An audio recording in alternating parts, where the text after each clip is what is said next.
जोहार के सुमति Hansda official channel रे सनाम निजेले कुगी सगुन दाराम पेया और तेज मिट्टा ना वीडियो कते आपे को तला रे हेज सेटर कना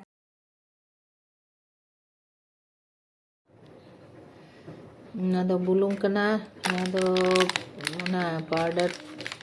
amulspray और ना दो वेनिला एसेंस ना दो पोनिया बेले और ना दो बेकिंग पाउडर और ना दो बेकिंग सोडा ना दो मोदी दुकान रे ᱧᱟᱢᱚᱜᱼᱟ किरिंग ते और ना दो चीनी गोटा चीनी कना गुंडा हुयुआ ना दो सुनुम सादा सुनुम और ना दो मैदा ना दो मैदा मेना ना दो कटी इन चला ñoga चालनी रे कटी इन चला ñoga तीते घंटा गेजर ते दो समय हता ओना चिका इन दो ओना ग्राइंडर रे ये पोसा केते नोआ ग्राइंडर रे चला हा आ चला कते नोय चीनी गुंडा कदा चीनी गुंडा नोय नोआ दो होय काटुक दोहो कदे ओंडे हाफ माने 1/2 कप कना माने हाफ कप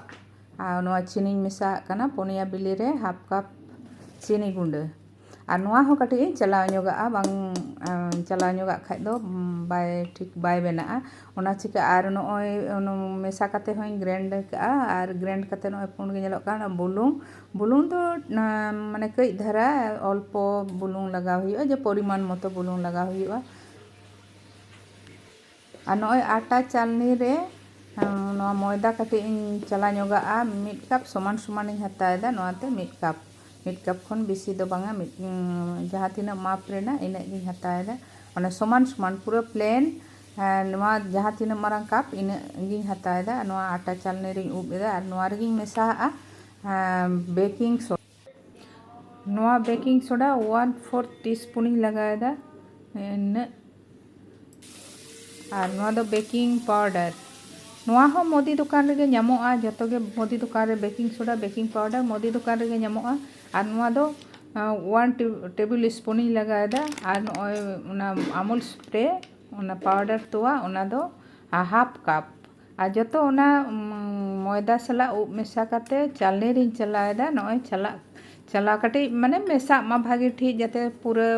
मैदा रे समान ते गोटा मेसा मा इने खान दो भागी बेना फ्लॉपी बेना आरकी ओनाते नोआ कटे इन चला ñoगा कना आदो हुइना और नोआ केक टिन इᱧ आदो बेसी दो बाय उसूला चेप्टा धरा गया आदो ओना रे गिन बनायदा और उनकान ट्रेसिंग पेपर को दो बनु उका तिña आदो एमनी नॉर्मल कागज गे ओना पेपर सादा पेपर इन लगायदा आदो ओना समानते बैसो कते इन खान भाजोआ भाज कते इन भाज आदो गेट गिड़ीदा गेट कते समानते और ओना ना इन बैसोआ नोरे आदो नितो मांग नोरे सुनुम कटी उनका तो बटर हो लगाव गानो गया घी हो लगाव गानो गया तबे इन दो सादा सुनुम तेगिन बेना और सादा सुनुम गिन लगा कना नोआ केक टिन रे हो पूरा गिन लगा कना बेस ठीक और होर तो ब्रश ते हो को लगाव गया इन दो ब्रश को दो बनु का तिña ती तेगिन लगा कना और ना पेपर इन बैसो किदा और ना पेपर चितान रे हो कटी सुनुम इन लगा जाते ओचोग मास लगनते अलगाते और बांखान दो लाठा मिदु आतो ओनाते सुनुम लगा खान दो कटी ओचो गदो ओना सुनुम ओना रे लगा कना ओना दो हुइना और नितो दो ओना मिद धारे रिन दोहो किदा और नोआ नितो दो नोआ बटर रिन बनावा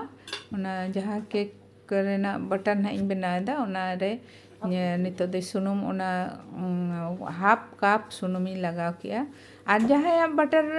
मेना बटर पे लगा दे मेना दो इन बटर मेना गया तबे अले बटर ढेर बाले जम लगी दो गया आदो ओना चिका बटर दो बई लगा ले इन दो सुनुम गी लगा और नोआ हई ओना रोहड़ा इंग्रेडिएंट्स जहाँ की सूखा इंग्रेडिएंट्स रे मेसा किया और ओने बिली चीनी कुन गेजर ले तहें दो ओना नितो दोई दुल मेसादा और ओना मिद धार दो बई दुला कना होयतो दा दाड़े बेसी ले लेन खान दो उनका भागी बाय बेना ओनाते अर्धेक तेगिन दुलिया और दुल कतना दिन घंटा मिलोयदा समान सही और नितो दो ओना वेनिला एसेंस कारण बिली लगावा कना तो सोआ आदो मिटन केक ना सो हो हिजुआ बिली रेना सो हो चाबा ओना लगी ते वेनिला एसेंस लगादा ओना घंटा मिसायदा ओना हो बेस चेहरा कटी घंटा मेसा हुआ और नोआ हो कटी ᱟᱨ ᱠᱟᱹᱴᱤᱡ ᱜᱷᱟᱱᱴᱟ ᱧᱚᱜ ᱞᱮᱠᱷᱟन ᱵᱷᱟᱜᱤ ᱦᱩᱭᱩᱜᱼᱟ ᱟᱨ ᱱᱤᱛᱚᱜ ᱫᱚ ᱨᱮᱰᱤ ᱠᱟᱹᱜᱟᱹᱧ ᱱᱚᱜᱼᱚᱭ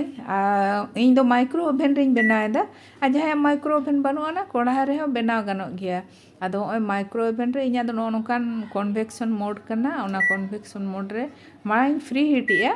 ᱯᱷᱟᱥᱴ ᱯᱷᱨᱤ ᱦᱤᱴ ᱦᱩᱭᱩᱜᱼᱟ 20 মিনিটস ᱟᱫᱚ ᱤᱧᱟᱹᱜ ᱫᱚ ᱴᱟᱭᱤᱢ ᱠᱚᱫᱚ ᱯᱷᱤক্ᱥᱰ ᱠᱚᱨᱟ ᱦᱮᱱᱟᱜᱼᱟ ᱚᱱᱟᱛᱮ ᱴᱟᱭᱤम ᱫᱚ ᱵᱟᱹᱧ ᱯᱷᱤक्ᱥ ᱞᱮᱜᱼᱟ खाली फास्ट फ्री हिटिंग ओता किदा और 180 डिग्री सेल्सियस रिंग एम किया और दोड़ा कटे घंटा नोगा कना घंटा कते नितो दो ओना केक टिन जहां रेडी का ओना रिंग दुला नो बटर नो ओनका बनाव कदा नोय पे नेल ᱧᱟᱢᱮᱜᱼᱟ ना आजते ᱧᱩᱨᱩᱜ ᱢᱟ उनका दो बेसी दो बइन बनाएदा नॉर्मल गे सिंपल गिन बनाएदा अदो काजू कटी ताहे कना ओना काजू चितान रे कटी सजा ᱧᱚᱜᱟ कना आ उनका दो किशमिश हो लगाव गानोआ चेरी फल को लगाव गानो गया आड़ी किछु लगाव उनका ड्राई फ्रूट को दो लगाव गानो गया पिस्ता को काजू को आदो इन दो ने खाली काजू ते गी लगाव कना ने कटी ये किया तलारी किचा ᱧᱚᱜ किया आ काजू दो माड़ी रोस्ट ᱧᱚᱜ लिया रोहड़ कोढ़ा रे आ ताले रेडी कना नितो दो ओना फ्री हिट ओभेन रे आदो दोहोयदा ते बंदो किदे बंदो कते नितो दो कौन एनांग दो फ्री हिट रे ताहे कना नितो दो कन्वेक्शन मोड रे लगाएदा और 180 रे लगाव किया और टाइम दी लगाएदा 32 मिनट्स 32 मिनट्स ते नेला चेलेका बेना कना और बांखान दो टाइम 1-2 मिनट उनका बढ़ावा हो हुयो गया बांग होय लेन खाइ दो चेक हुयो चेक कते नेल हुयो आदो नोना नितो ओना टूथपिक ओना तेगे चेक किया बखान छुरी ते हो गानो गया रोहड़ गे जदि ओडोकोआ एनखान दो रेडी कना केक और जदि लाठा ओना रे ताले खान दो बांगा आदो होय हुई कना गाना कना ओना पेपर इन उचो गिड़ीदा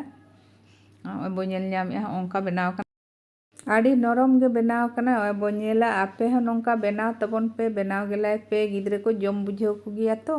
ओना चिके नोरा बांग रे दो ओने तिना स्पंज लेका नरम तुल तुले बनाव कना ठीक गया तबे जोहार गे मा।